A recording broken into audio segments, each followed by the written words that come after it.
Good morning, everybody. Thanks for joining us here today. My name is Larry Watkinson, Fire Chief for the City of Penticton, and working as the Structure Branch Director for the Christie Mountain Wildfire. It's Sunday today, so we're still very active on the fire. We have upwards of 25 different units and individuals working on the Structure Protection Branch. We still continue to work mostly in the North Division and the South Division around the homes that were affected by the wildfire throughout the week. Right now our primary goals and objectives are to maintain and to evaluate the safety of the homes, primarily around making sure they're cool.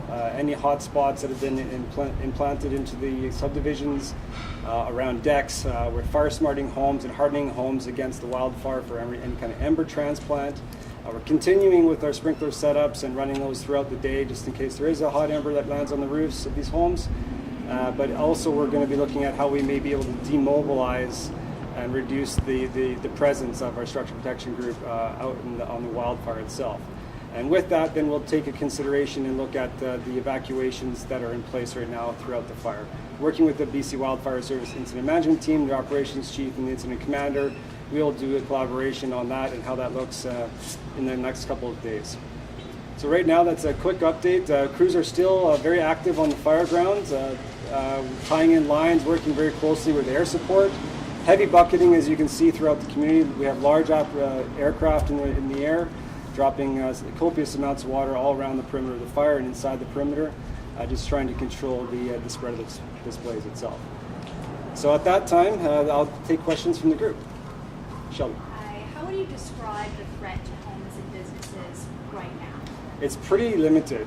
We did a lot of work in advance. We raised the humidity around those homes to the point where we haven't seen any other ignitions other than just small kind of brushes that we've been able to clean up. In fact, there's been fires that have burned right up to the lines that we established. So black burnt right up to the homes, but did not ignite the homes just based on our efforts for the structural protection. Do you know which direction the fire is burning right now, towards homes or away from homes, what the terrain is like? I haven't had a flight today, and I haven't had a conversation with the individuals that have been in there, but from what I have gathered from the incident management team is that it is still spreading in all directions. It is still out of control fire, and it is being actively on all perimeters of the fire. What can you say about the progress of the fires? Still growing slowly? We have a plans meeting at 1300 today that will have a better understanding exactly the growth dimensions of the fire. Any indication on when any of the alerts might be lifted? I know a lot of people have been asking us if we know anything, and of course we don't. So do you have anything to tell the residents? Yeah, so tonight at our operations meeting, my staff in the field are going to be able to give me a better update on how they feel, their comfort zone, their comfort levels on if we can remove the equipment that we have put on the structures and the efforts that we have in place right now for the structure protection component. Until I'm satisfied that we've met the objectives and have established lines that really do control those measures from those ember transplants, and we've hardened the homes and fire smarted them to the point to where we can allow residents back in, is when we'll decide, working with the incident management team, operations chief, and the IC, on how that will be coordinated, and that'll be coming out in the next few days. So tonight is unlikely? Unlikely tonight. Still about 100 firefighters on the ground? No. In my branch is about 25. Okay. As far as I know, there's about 150 to 200. Sorry, I can't speak exactly on that. They're coming in, and new resources are coming in every day. Do you still have out-of-town municipal firefighters here? Yes. And do you know which communities? Yeah, they're local communities. We have them from Aris Fire Department, Oliver Fire Department, Salmon Arm, and we have unit crews or structure protection crews from kind of all over. They're coordinated as a group. Do you know how long those structural protection units will stay in place up in those hillside neighborhoods? I will have a better understanding exactly how long we're going to maintain those systems. I like to get those systems off the homes and out of the community so people don't feel threatened when there's sprinklers set up on their homes. We like to get it down and off the homes so people, when they return from the evacuation order, they feel that they're in a safe place. I know you have an update about the progress of the fire, but yesterday you were quite bit optimistic. Are you still optimistic today about the growth of the fire? Again, I haven't had a direct visual on the fire, and I haven't had a conversation with the fire behavior analyst. But I will be at 1300 today, and I'm sure the BC Wildfire Information Officer, or if you visit the BC Wildfire Information Twitter account, they'll be updating that online.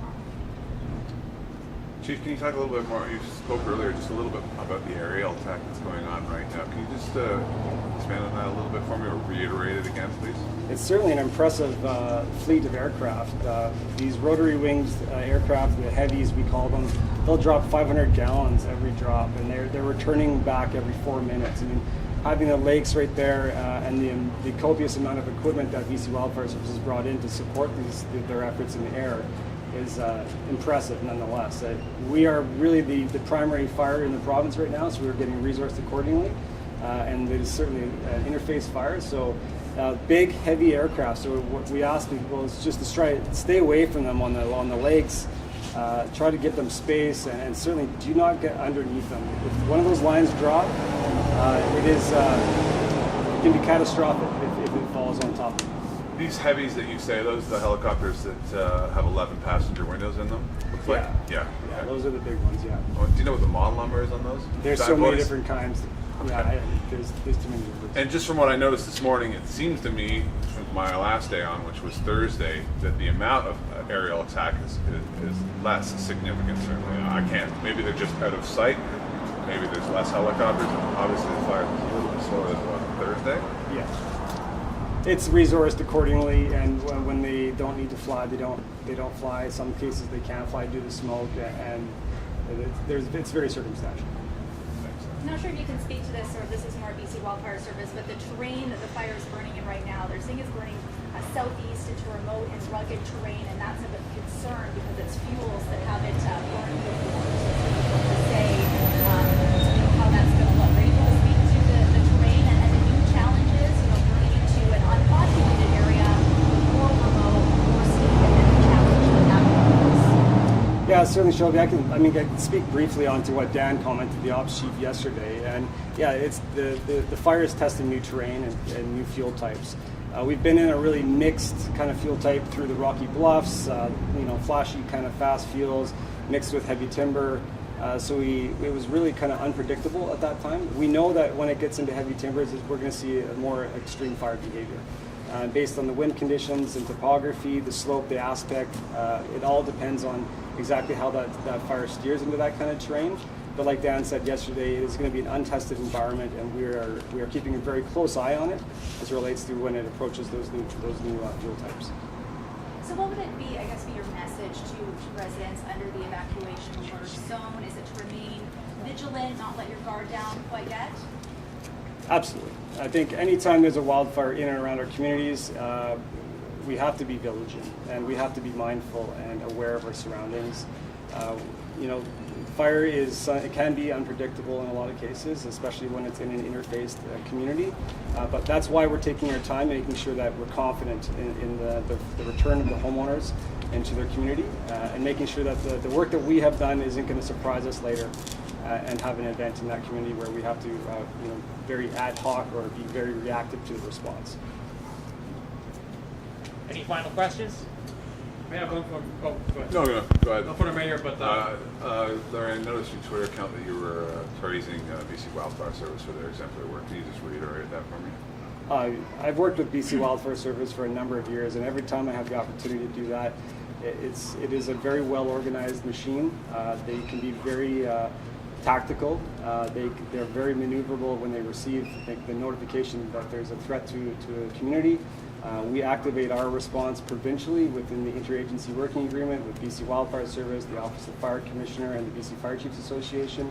With that, it triggers a mutual aid agreement throughout the province, which allows us to gain provincial assets. And it can be done, like I said earlier, it's a one-call kind of situation. So me as the fire chief in Penticton, I don't have to put a lot of work into it. I know behind the scenes that the system is working. And having BC Wildfire Service here is, as you can see, the amount of efforts they're putting into it, the heavy aircraft, the boots on the ground wildland firefighters. It's hot up there, it's bony ground, it's rocky, there's rattlesnakes, it's just a really, really difficult terrain to work in. So their work is exemplary, and I'm very proud to have them here in Penticton. Thank you. Is there a question for the mayor, please? Thank you. Morning. Hi, I'm Metzer with BC Canada. We've met some wineries owners, some business owners that are saying that tourism has been down the last week because of the fire. Do you have any concerns about businesses in your community? No, I haven't really noticed anything that business are down. As a matter of fact, I don't think you can even find a hotel room empty in the city of Penticton at this time. I can understand why the wineries would be concerned, because people, most of the wineries are up in the hills, so people don't tend to go anywhere near where the fire is, and I'm sure they have concerns that the people aren't going to purchase from their own winery. Rather, they go and they purchase from liquor stores and other venues that their product is being sold at. But I can tell you that the Sounded of Penticton, the stress level has gone down about tenfold. I've had many phone calls last night because I'm on the south end and I'm under evacuation alert as well. And I get all those phone calls, and you don't know how pleased all the folks are that the BC Wildfire people are doing such a good job, along with our fire department here and all the other fire departments that have joined in from all over the valley to give us a hand to bring this, I like to call it catastrophe, more or less under control, at least on one end of the city. So sorry if nobody could hear me with this thing on, but it's a great relief.